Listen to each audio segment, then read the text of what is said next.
You are 14 years old, and you wake to the smell of stale wine and unwashed bodies. Today is your wedding day. You haven't met your husband, a man 30 years your senior, but you know his teeth are rotten and his temper is foul. A coarse linen shift is pulled over your head, a symbol of your purity, though the concept feels like a cruel joke. This isn't a fairy tale. This is a transaction, and you are the currency.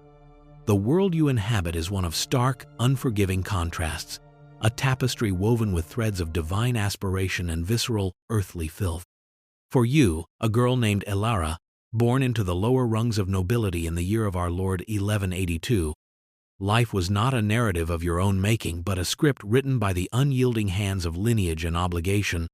Your existence, up to this point, has been a sheltered one, confined within the cold, damp stone walls of your father's keep. It's a life of needlepoint, prayer, and the monotonous drone of lessons on household management, all designed to mold you into a suitable asset. The air itself seems thick with the scent of wood smoke, livestock, and the ever-present, cloying sweetness of decay from the castle's middens. You are a pawn in a game you cannot comprehend, your value measured not in spirit or intellect, but in the strategic advantage your union can provide. Your father, a man whose love is a distant, theoretical concept, sees in you not a daughter but a bridge to a neighboring lord's lands, a way to settle a simmering border dispute that has bled his coffers for a generation. Lord Valerius, your intended, is a name whispered in the halls with a mixture of fear and derision.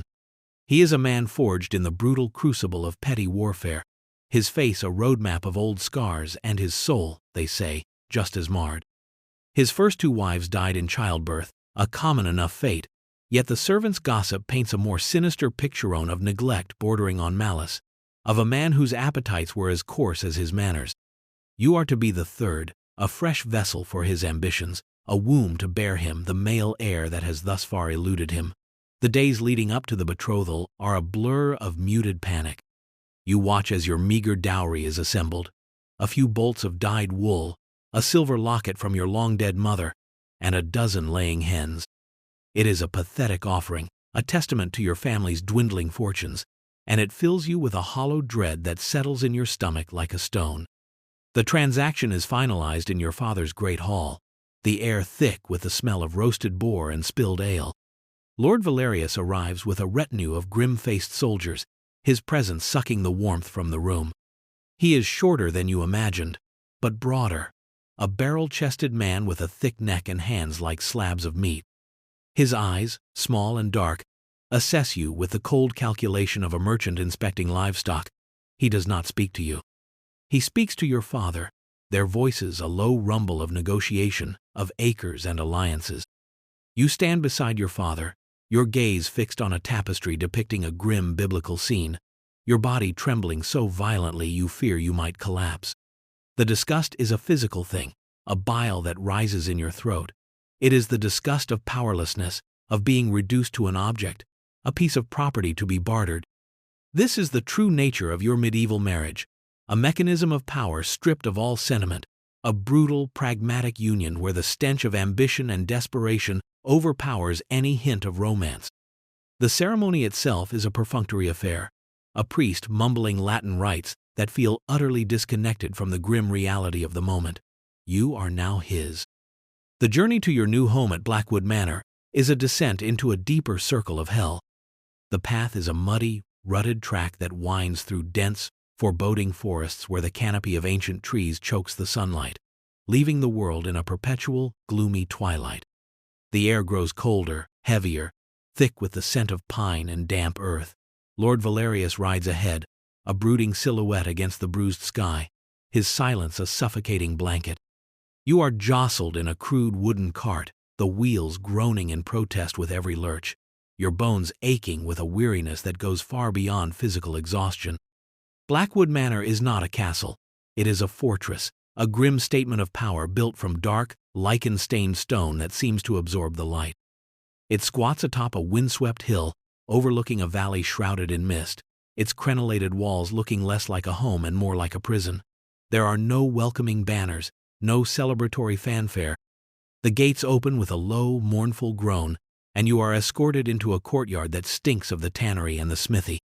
The servants who greet you are a reflection of their master, sullen, watchful, their faces etched with a deep, ingrained weariness. Their eyes slide past you, offering no comfort, no flicker of kinship. They are the complicit enforcers of this bleak system, their survival dependent on their ability to become invisible, to serve the tyrant without drawing his ire. Your chambers are in the North Tower, a cold, cavernous room with a single arrow-slit window that offers a sliver of a view of the oppressive gray sky. The air is stale, carrying the faint, ghostly scent of the women who came before you. A large, grotesquely ornate bed dominates the space, its heavy velvet curtains the color of dried blood. This is to be the stage for the most intimate and horrifying act of your subjugation. Your wedding night is not a consummation of love, but a violation, a brutal assertion of ownership. Valerius, his breath soured with wine, approaches you not as a husband, but as a conqueror claiming his spoils. The act is swift, clumsy, and painful, devoid of any tenderness. It is a purely mechanical act, a duty he performs with grim determination. You lie on the stiff, cold sheets, your body a geography of pain and humiliation, and stare into the suffocating darkness, the silence of the room broken only by his guttural snores. The disgust you felt at your betrothal now metastasizes into a profound and abiding loathing, a poison that seeps into the very marrow of your bones. This is your life now, a relentless cycle of degradation, a performance of submission for an audience of one. You are his property, your body a vessel for his legacy, your spirit a thing to be broken. The days that follow bleed into one another, a monochrome existence punctuated by fear. You learn to navigate the suffocating politics of the household, to read the subtle shifts in your husband's moods, to make yourself small and silent. The disgust is a constant companion, the taste of ash in your mouth at every meal, the chill that clings to your skin even by the fire.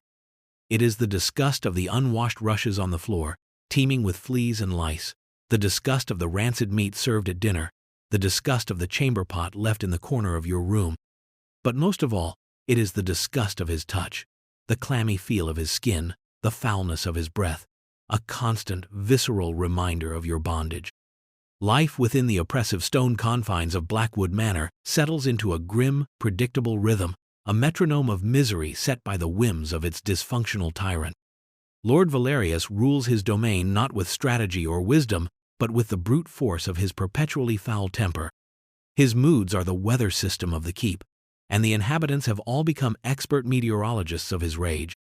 A misplaced tool in the armory, a poorly cooked joint of meat, a perceived slight from a servant any of these could trigger a storm of verbal abuse or a sudden, shocking act of violence.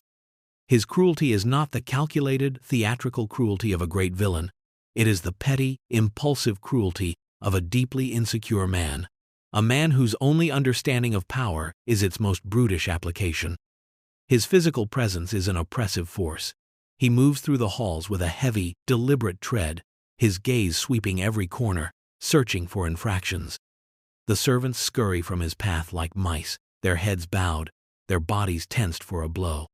You learn to read the subtle cues, the clenching of his jaw, the vein that throbs in his temple, the way he grips the hilt of his dagger. These are the portents of an impending eruption, and your survival depends on your ability to make yourself disappear, to fade into the cold stone of the walls. The disgust you feel for him is no longer a sharp, shocking sensation. It has become the very air you breathe, a chronic condition of the soul. It is there in the morning when you are forced to help him into his sweat-stained tunics, the fabric still warm and rank with the smell of his body. It is there at the dinner table as you watch him tear at his food with greasy hands, food juices dribbling down his chin and into his tangled beard, his chewing a wet, percussive sound in the cavernous hall. He is a man utterly devoid of refinement, a creature of base appetites. His attempts at conversation are gruff pronouncements or crude jests that make the serving girls flinch. He speaks of his horses with more affection than he has ever shown you. Your role is purely functional. You are the lady of the manor, a title that feels like a bitter mockery. Your duties are to oversee the kitchens, the weaving looms, and the storerooms, a domain of domestic drudgery that offers no escape. The other women of the keep, the servants and the wives of his men-at-arms, are not your allies. They are fellow prisoners in this patriarchal gulag, each navigating her own desperate strategy for survival. They see in you not a sister in suffering, but the master's creature, a symbol of the power that oppresses them all. Their conversations cease when you enter a room, their eyes holding a mixture of resentment and fear. You are utterly alone, an island of misery in a sea of silent hostility. The nights are the worst. The grotesquely ornate bed becomes a stage for his methodical, passionless assaults. There is no pretense of affection, no illusion of intimacy. It is a grim, recurring duty. His grunting exertions a soundtrack to your silent prayers for oblivion. You learn to dissociate, to send your mind soaring out of the arrow-slit window, past the misty valley, to a place where you are no longer a body, no longer a vessel, but a formless, weightless spirit. It is a fragile defense against the relentless tide of his possession. The physical disgust is a constant, a film of grime that you can never quite wash away. The castle's sanitation is a medieval nightmare. The rushes on the floor, meant to be changed seasonally, are a compressed, rotting mat of filth, food scraps, animal droppings, and God knows what else. The air is a thick soup of odors, unwashed bodies, chamber pots, damp stone, and the ever-present smoke from the hearths that fails to warm the cavernous spaces. You are perpetually cold, a deep, bone-aching chill that no fire can vanquish. This physical squalor is a mirror of the moral squalor of your existence. You are trapped in a world where tenderness is a weakness and cruelty is the currency of power. Your marriage is not a partnership, it is a cage. And the most disgusting part is not the filth or the violence, but the slow, systematic erosion of your own humanity, the way the system is designed to grind you down until you forget you were ever anything more than Lord Valerius's property. The seasons turn with an agonizing slowness, each one painting the oppressive landscape of Blackwood Manor in a different shade of misery. Spring brings a cold, persistent rain that turns the courtyard into a quagmire of mud and dung, the dampness seeping into the very stones of the keep, fostering a bloom of mildew that adds another layer to the already foul air. Summer offers no relief, merely replacing the damp chill with a suffocating, humid heat that amplifies the stench of the tannery and the unwashed bodies of the garrison. The sun beats down on the stone walls, turning your chambers into an oven, while the valley below buzzes with the drone of flies feasting on the refuse of the keep. It is during this sweltering, oppressive summer that you realize you are with child. The discovery brings not a flicker of joy, but a cold, terrifying dread. This is what you were brought here for, the ultimate purpose of your disgusting union, to be an incubator for the Valerius line. The physical symptoms of the pregnancy are themselves a new form of revulsion. The morning sickness is a violent, wrenching affair, your body rebelling against the alien life growing within it. Your own form becomes a source of disgust as it swells and changes, no longer your own but a vessel for his legacy. Lord Valerius's reaction to the news is a grunt of satisfaction, the look on his face the same as when one of his prize hounds whelps a healthy litter. There is no tenderness, no shared moment of anticipation. He sees your burgeoning belly as a testament to his own virility, a victory in his dynastic ambitions. His interest in you becomes purely clinical. He instructs the keep's midwife, a crone named Old Elspeth, whose hands are as gnarled as a root and whose breath smells of garlic and decay, to watch over you. Elspeth is one of the system's most loyal enforcers. Her loyalty is not to you, the helpless victim, but to the master who ensures her position and her survival. She treats you not as a person, but as a broodmare. Her examinations are rough and intrusive, her pronouncements on your condition delivered in a flat, emotionless tone. She prescribes foul-smelling herbal concoctions that you are forced to drink, their bitter taste a daily reminder of your captive state. The disgust of your situation deepens, becoming more complex. It is no longer just about the physical squalor or the brutality of your husband. It is now entwined with the most intimate processes of your own body. You feel a profound sense of alienation from the very flesh you inhabit. This child, this innocent, is a product of violation, a living symbol of your bondage. How can you love a child conceived in such a loveless, brutal union? The question haunts your sleepless nights, a serpent of guilt and despair coiling in your heart. You feel a flicker of something, a protective instinct perhaps, but it is immediately smothered by the overwhelming reality of your circumstances. This child, if it is a boy, will be raised in the image of his father, another tyrant in the making. If it is a girl, she will be condemned to a fate like your own, another pawn in the cruel game of dynastic marriage. Can you imagine the psychological torture of carrying a child you cannot love? A child who represents everything you loathe. The pregnancy progresses, and your world shrinks to the confines of your chambers. You are a prisoner of your own biology. The other inhabitants of the keep watch your swelling form with a mixture of pity and morbid curiosity. You are a spectacle, the Lord's prize sow, fattening for the slaughter of childbirth. The 2 wives before you died in this very room. The thought is a constant, cold presence at the back of your mind. The bed with its blood-red curtains feels less like a piece of furniture and more like a sacrificial altar. You are trapped, not just by the stone walls of Blackwood Manor, but by the unyielding expectations of this brutal, patriarchal world. Your body is a battlefield, and the disgust you feel is the smoke that chokes the air, a poisonous fog that obscures any hope of a future. The 9th month of your confinement arrives with the first bite of autumn, the air turning crisp and the leaves on the skeletal trees in the valley beginning to blush with the colors of blood and rust.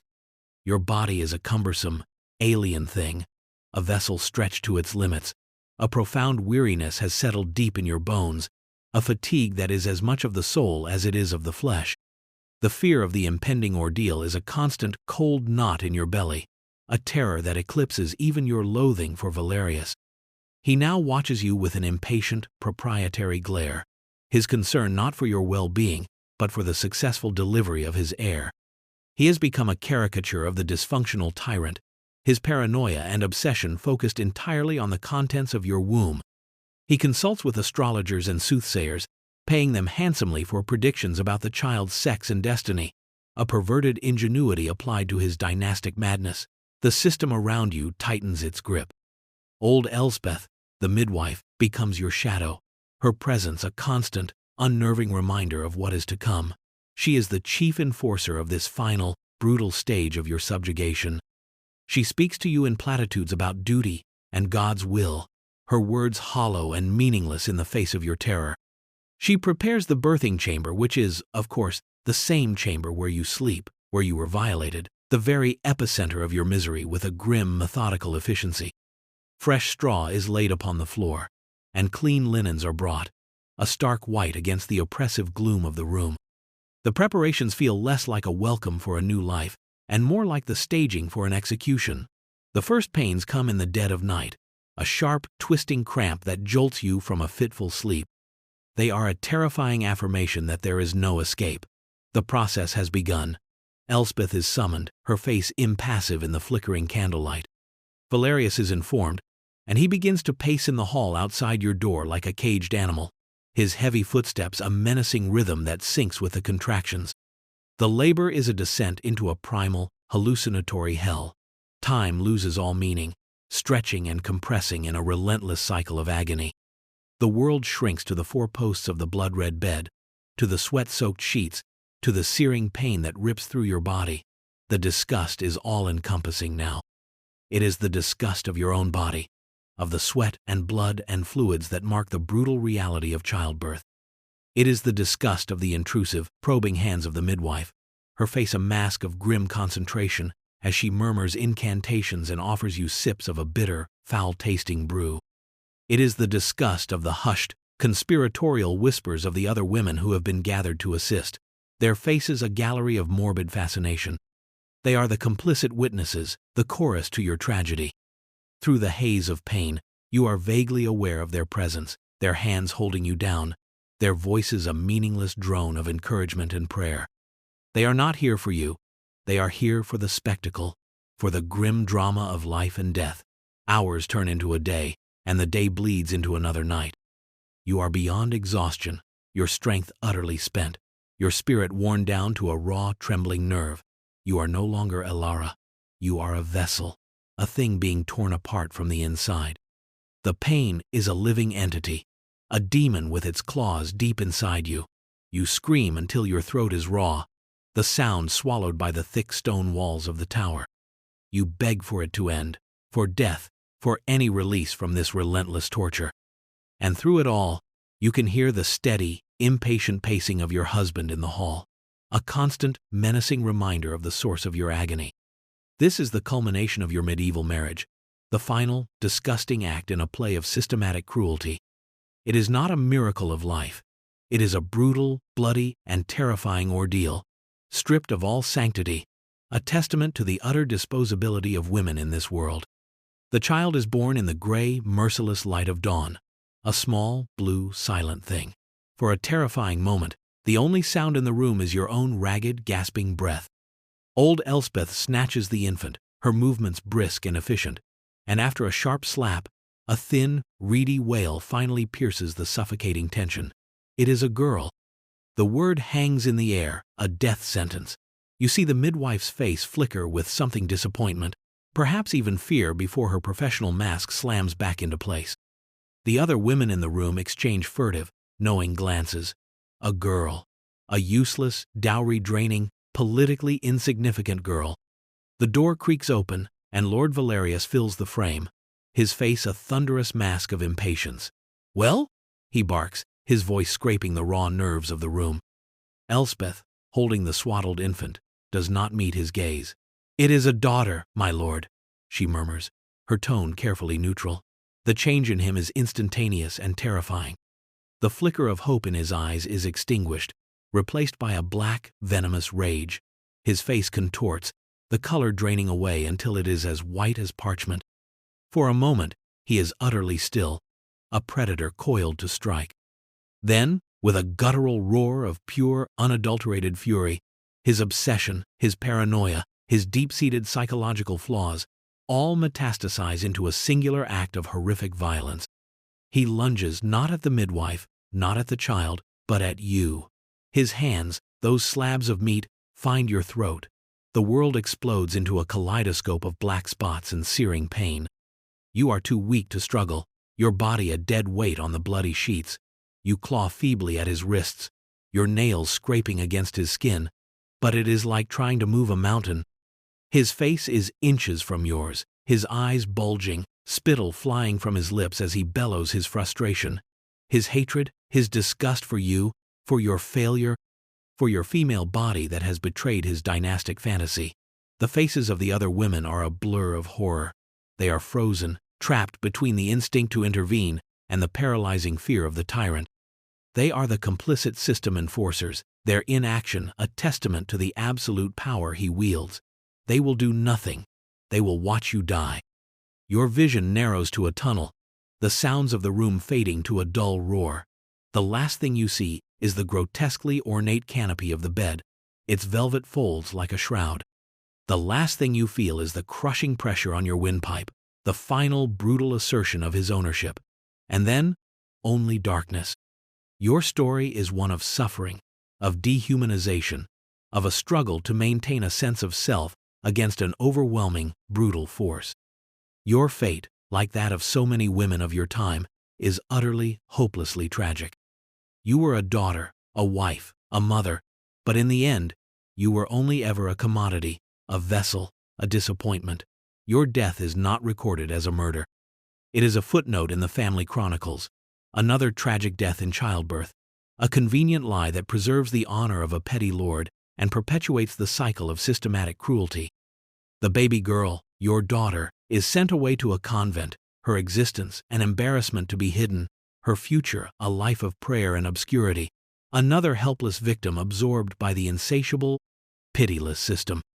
The aftermath of your death settles over Blackwood Manor not like a pall of grief, but like a shroud of fear. Lord Valerius's rage, having found its ultimate fatal expression, does not subside. It curdles into a black, brooding paranoia.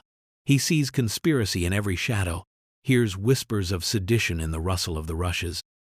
The keep becomes a pressure cooker of tension, the air thick with unspoken accusations and the metallic tang of fear.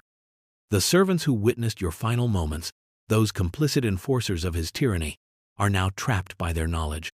They are bound together by a terrible secret, a shared guilt that festers in the silence.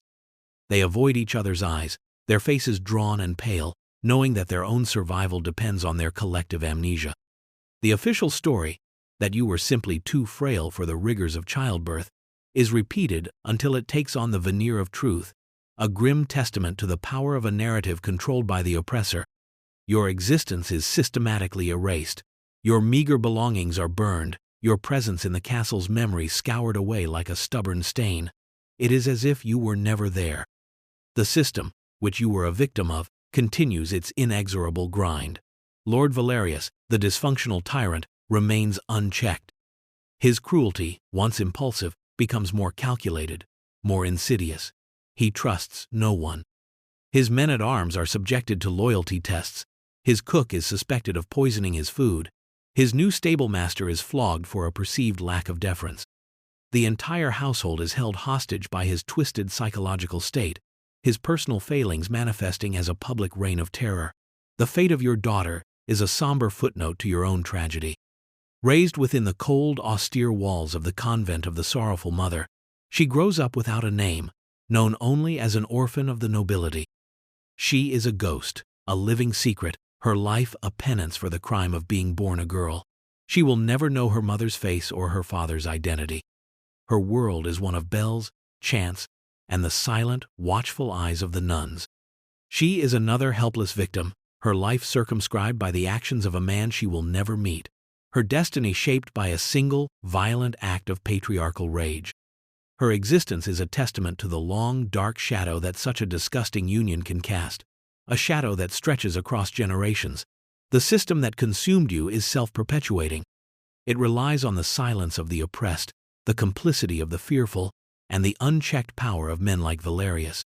Your story, though fictional, is a composite of 1,000,000 true stories, 1,000,000 forgotten women whose lives were bartered, whose bodies were colonized, and whose spirits were crushed by the brutal pragmatism of medieval marriage. The disgust is not merely in the lack of hygiene, the filth of the castles, or the coarseness of the people. The true, deep, and abiding disgust lies in the very structure of the society, in a system that reduces a human being to a bargaining chip, a womb, a disposable object.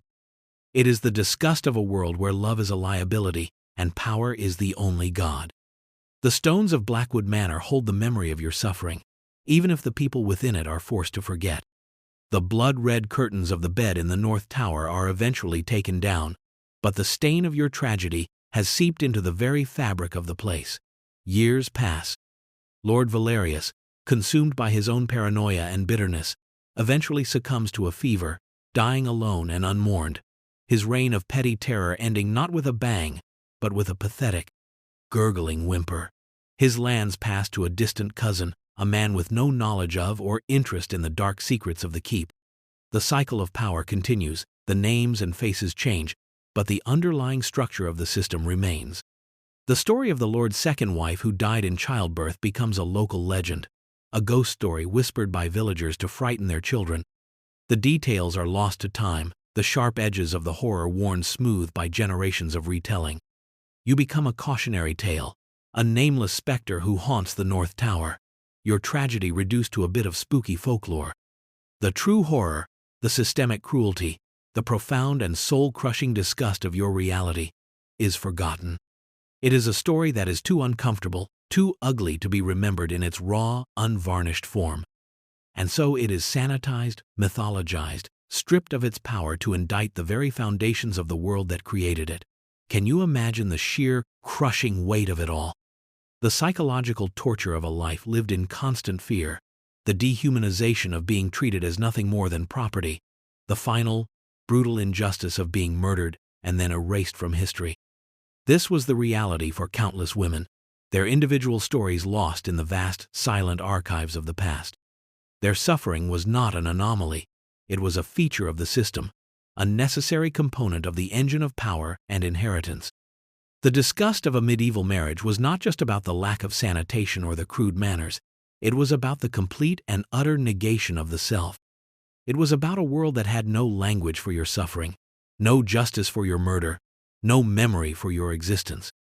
It was the disgust of a society built on the silent, unacknowledged sacrifice of its daughters. Your story ends in darkness and silence, a single, extinguished flame in the vast, cold expanse of history. But the echoes of that story, the ghost of that injustice, linger. They are a reminder of the human cost of power, The terrible price of a world where a woman's life is worth less than a plot of land or the promise of a male heir. The most disgusting part of it all is not that it happened, but that it was considered normal, that the system was designed to not only allow it, but to demand it. It is a somber, chilling reflection on the deep, dark roots of a world that, in many ways, is still struggling to escape the long, oppressive shadow of its own past.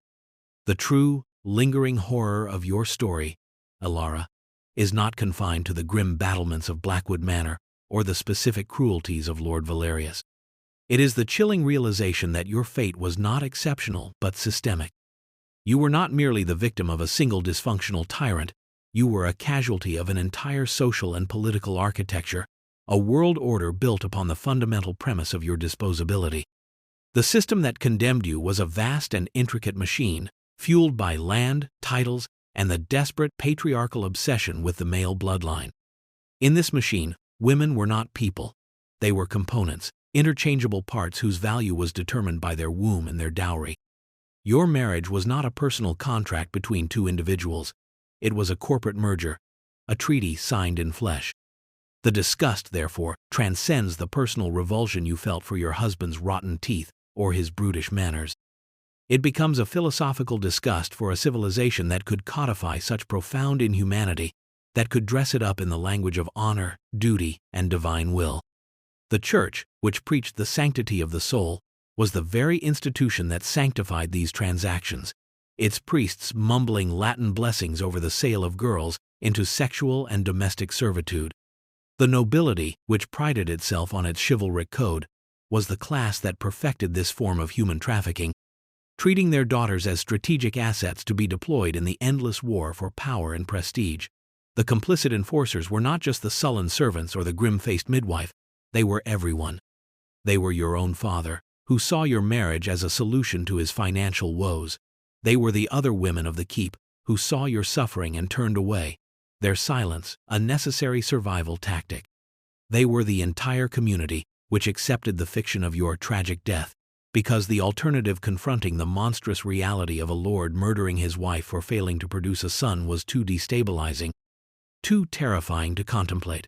The system's greatest, most perverted ingenuity was its ability to make the unnatural seem normal, to make systematic cruelty feel like the ordinary course of life.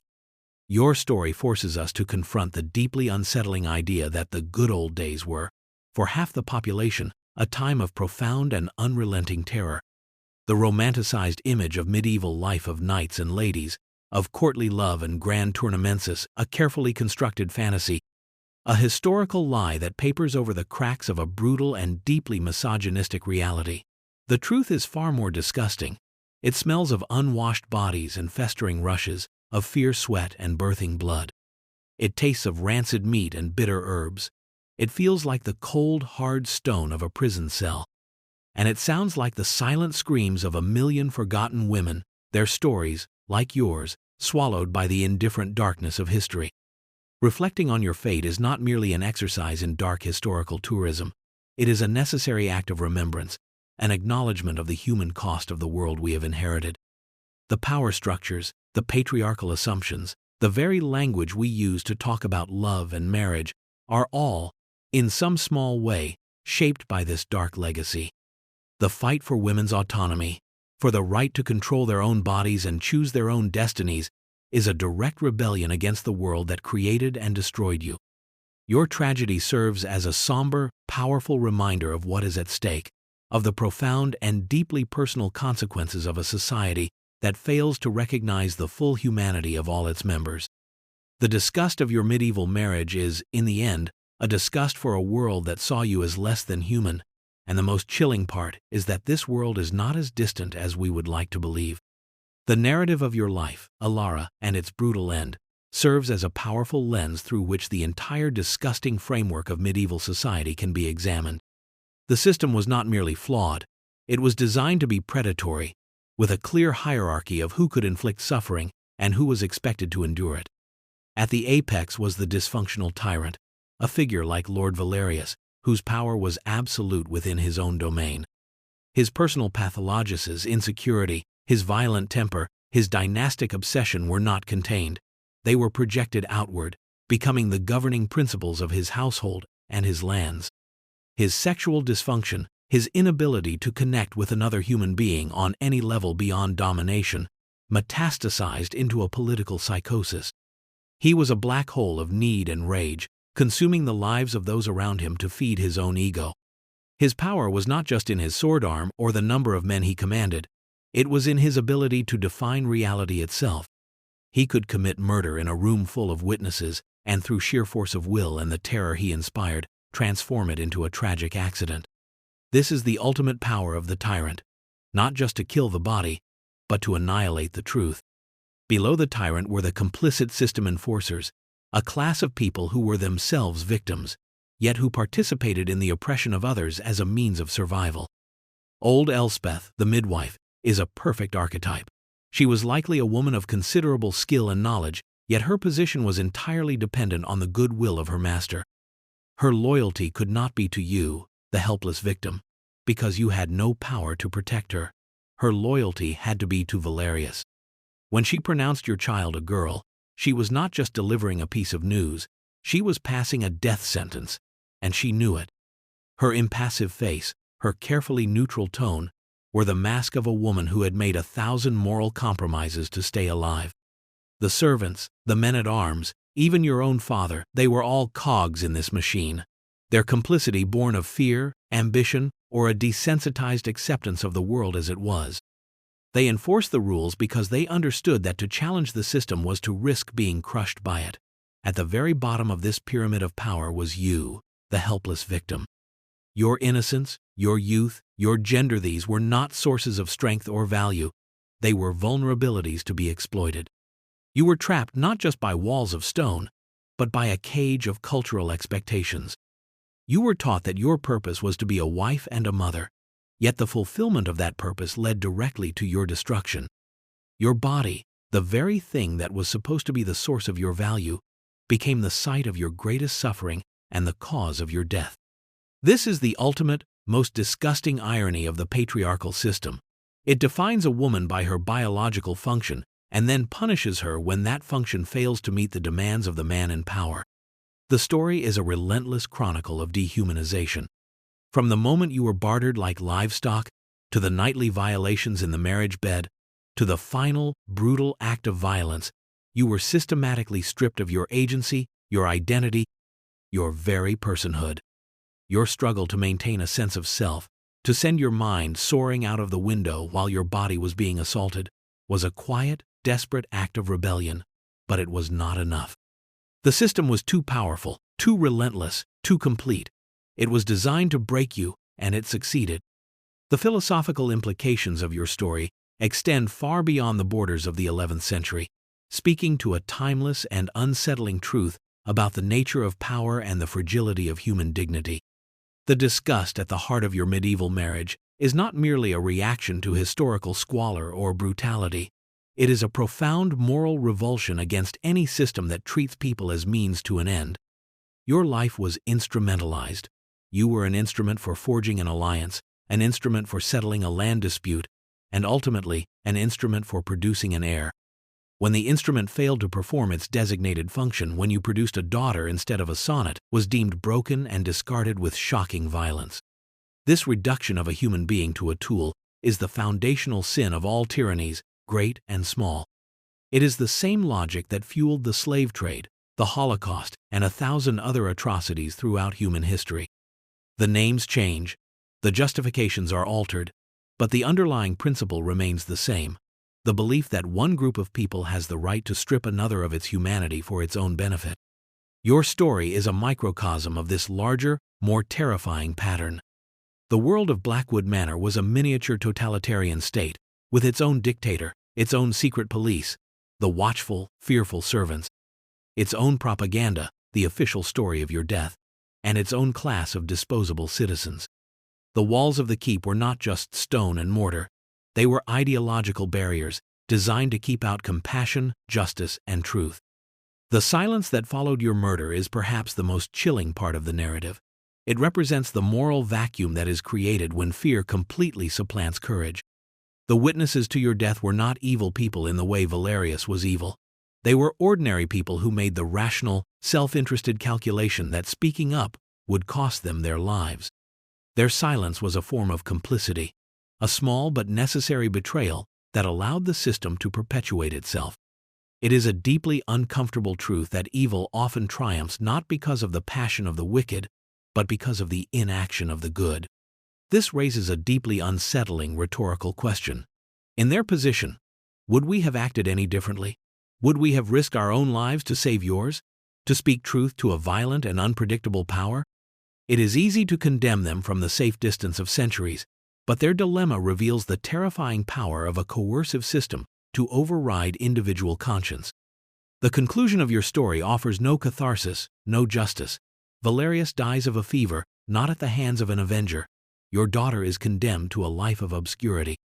The world moves on, the injustice unpunished, the truth unacknowledged. This lack of resolution is, in itself, a powerful statement. It reflects the historical reality for countless victims whose stories have no neat or satisfying ending. History is not a morality play, it is a chaotic and often brutal chronicle of events, where the wicked frequently prosper and the innocent suffer without redress. The somber philosophical reflection at the end of this tale is that the fight against such disgusting systems is a perpetual one. The battle for human dignity, for the recognition of the intrinsic worth of every individual, is never definitively won. It must be fought again and again, in every generation, in every society. Your story, Elara, is a ghost from the past, but it is also a warning for the future, a testament to the darkness that lurks beneath the surface of civilization, and a powerful reminder of the terrible human cost of forgetting. The legacy of a system as pervasively disgusting as the one that defined your life, Elara, is not something that is easily dismantled. It lingers in the cultural DNA of a society, in the subtle, often unconscious biases that shape social interactions and power dynamics for centuries to come. The idea that a woman's worth is tied to her youth, her beauty, and her ability to produce children did not die with the Middle Ages. The notion that a man's honor is linked to his ability to control the women in his family is a toxic thread that runs through many cultures even today. The world has changed, sanitation has improved, and the rule of law has, in many places, replaced the rule of the petty tyrant. Yet, the echoes of Blackwood Manor can still be heard. They are present in the statistics on domestic violence, in the gender pay gap, in the heated debates over reproductive rights, and in the continued struggle for women to be seen as leaders, thinkers, and creators, not just as wives and mothers. The story of your marriage is a stark illustration of the ultimate consequences of dehumanization. When a society begins to see a group of people as less than fully human, it opens the door to unimaginable cruelty. The language used to describe you livestock, vessel, property was not just metaphorical. It was the intellectual framework that made your abuse and murder possible. It is a chilling reminder that language matters, that the way we talk about each other has real-world consequences. The complicity of the system's enforcers is also a lesson of enduring relevance. It speaks to the insidious nature of institutional power and the way it can co-opt even well-meaning individuals. The servants and the midwife were not your enemies in a conventional sense, but they were cogs in a machine that was designed to crush you. Their survival depended on their participation in that system. This highlights the difficulty of enacting change from within a corrupt structure. True rebellion often requires a willingness to step outside the system entirely, to risk becoming an outcast, a heretic, or a martyr. Your daughter, sent to the convent, represents another facet of this legacy. She is the living embodiment of the system's attempt to control and contain the consequences of its own brutality. By hiding her away, the world of Lord Valerius attempted to erase its own sin, but secrets have a way of festering. The existence of the convent, full of forgotten daughters and inconvenient wives, is a testament to the hypocrisy of the age. It was a place where the patriarchal system could dispose of its female problems, all under the guise of piety and religious devotion. It was a prison disguised as a sanctuary. Ultimately, the story of your disgusting medieval marriage is a story about the enduring power of memory as a form of resistance. By telling your story, by refusing to let you be erased, we perform a small act of justice. We bear witness to your suffering and acknowledge your humanity. We refuse to accept the sanitized, romanticized version of the past and instead insist on confronting its ugly, uncomfortable truths. This act of remembrance is not about wallowing in the darkness of the past. It is about using the lessons of that darkness to illuminate the path forward. It is a recognition that the fight for a more just and compassionate world requires a clear-eyed understanding of the injustices that have come before. Your life was a tragedy, but your story can be a source of strength, a powerful reminder that the struggle for dignity and equality is a sacred and necessary one, a battle against the lingering ghosts of a deeply and profoundly disgusting world. The final, somber reflection on your life and death, Elara, must be an acknowledgement of the sheer, unadulterated waste. The waste of a life, of a spirit, of any potential for happiness, creativity, or love. The system that consumed you was not just cruel, it was profoundly stupid. It was a system that valued a brutish, insecure tyrant over a young woman who might have possessed intelligence, kindness, or any number of other virtues. It was a system that prioritized the abstract concept of a bloodline over the concrete reality of human suffering. It was a system that would rather murder a mother and orphan a child than accept the failure of a daughter's birth. This is the ultimate indictment of the world of Blackwood Manor, its complete and utter lack of wisdom, its celebration of the lowest, most brutish aspects of human nature. The disgust of your medieval marriage is not just a moral or an aesthetic one. It is an intellectual one. It is the disgust one feels when confronted with a system that is not only evil, but also self-defeating and irrational. What kind of society builds its foundations on such a fragile and pathetic premise as the gender of a newborn child? What kind of power structure is so insecure that it must be enforced with such constant, petty, and ultimately fatal violence? The story reveals the deep psychological insecurities that lie at the heart of all patriarchal systems. The obsession with male heirs, the violent rage at the birth of a daughter, the need to completely dominate and control the female body. These are not signs of strength. They are symptoms of a profound and terrifying weakness, a deep-seated fear of female power and autonomy. Lord Valerius was not a powerful man, he was a terrified one, his cruelty a desperate attempt to mask his own inadequacies. He was a prisoner of the same toxic masculinity that he so brutally enforced, his life as devoid of genuine love or connection as yours was.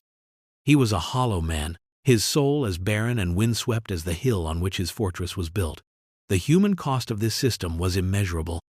It was the cost of your life, the cost of your daughter's future, the cost of the silent, fear-filled lives of everyone in the keep.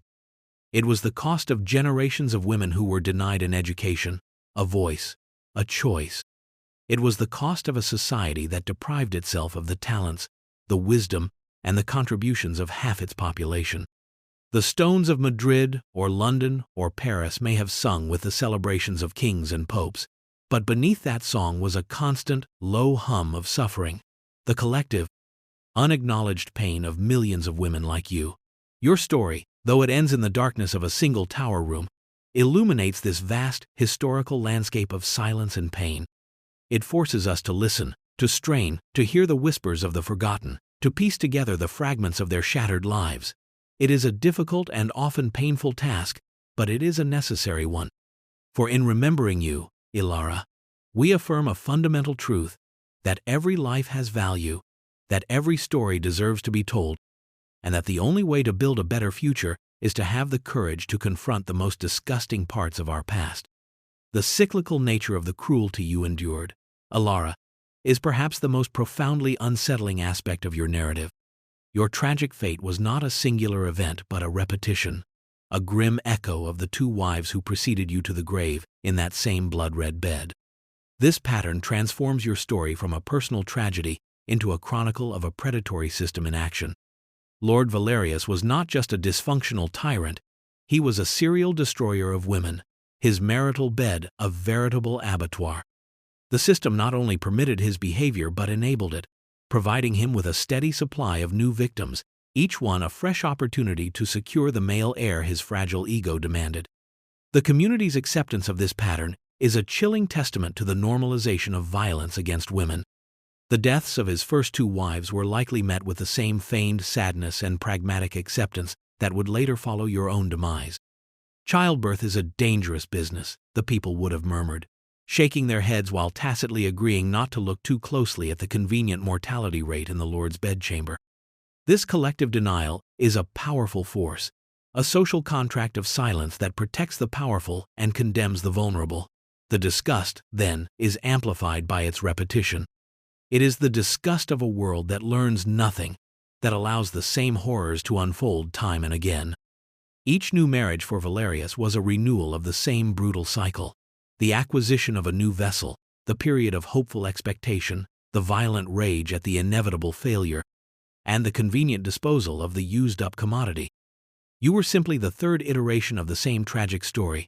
Your individuality, your hopes, your fears, all rendered meaningless by the relentless, grinding machinery of your husband's obsession. This cyclical view also reframes the role of the complicit enforcers. With each new wife, their complicity deepened. They were not just passive witnesses to a single act of violence, they were participants in a recurring crime. Old Elspeth, the midwife, had likely presided over the previous 2 fatal births. She knew the pattern, she understood the risks, and yet she continued to play her part. Her survival depended on it. This transforms her from a merely fearful character into a deeply tragic one, a woman forced by circumstance to become the handmaiden of death. Can you imagine the psychological toll of such a life, of repeatedly helping to bring a new victim to the slaughter? The weight of that knowledge must have been a heavy shroud upon her soul. The story of your daughter, sent away to the convent, also takes on a new, more sinister light in this context. It was not just about hiding a single embarrassing failure. It was about clearing the stage for the next act, making room for the 4th wife, the next potential vessel. The system was ruthlessly efficient in its own brutal way, tidying up the messy consequences of its violence to allow the cycle to begin anew. The philosophical reflection this invites is a somber one on the nature of historical progress. We often imagine history as a linear march forward, a slow but steady climb from barbarism to enlightenment. But your story suggests that history can also be a wheel, a relentless cycle of violence and oppression that repeats itself endlessly until some force is powerful enough to break it. The fight for women's rights, in this light, is not just a struggle for new freedoms. It is an attempt to shatter this ancient, blood-soaked wheel, to create a world where a woman's life is not a recurring tragedy, but a unique and unrepeatable story of her own making. The sensory details of your existence, Elara, provide the most visceral and immediate pathway into the profound disgust of your medieval marriage. The experience was not an abstract political or social reality. It was a daily assault on the senses, a relentless immersion in filth and decay that mirrored the moral corruption of the world around you. The sense of smell, in particular, was a constant torment. Imagine waking not to the scent of fresh dew or baking bread, but to the sour, pervasive stench of the unemptied chamber pot in the corner of the room, a smell that mingled with the rank, animal odor of your husband sleeping beside you. The great hall, the center of life in the keep, would have been an olfactory nightmare. The greasy smoke from the fire that never quite found the chimney, the smell of spilled ale and wine soaking into the rotting rushes on the floor, the pungent aroma of unwashed bodies packed together, and the underlying, sweetish scent of decay that was the castle's signature perfume. This constant, oppressive smell was more than just unpleasant. It was a form of psychological warfare, a reminder that there was no clean space, no sanctuary, no escape from the grime and squalor of your reality. The sense of touch was a litany of discomfort and violation.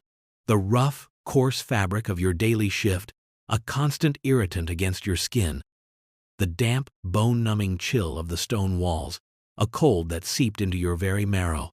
The splintered wood of the benches and tables, the greasy film on the pewter plates and goblets. And, most horrifically, the touch of your husband, his clammy, demanding hands, his bristly beard against your cheek, the weight of his body upon yours. Each touch was a trespass, a reinforcement of his ownership, a physical manifestation of your subjugation. The world you touched was hard, cold, and unforgiving, offering no softness, no comfort, no tenderness. Taste, too, was a source of constant revulsion. The food was a monotonous rotation of greasy, over-salted meats, often on the verge of turning rancid, their flavor barely disguised by a heavy-handed application of coarse spices. The bread was gritty, the water often brackish, and the wine sour. Every meal was a reminder of your dependency, of your position at a table where you were fed but not nourished, where you were present but not welcome.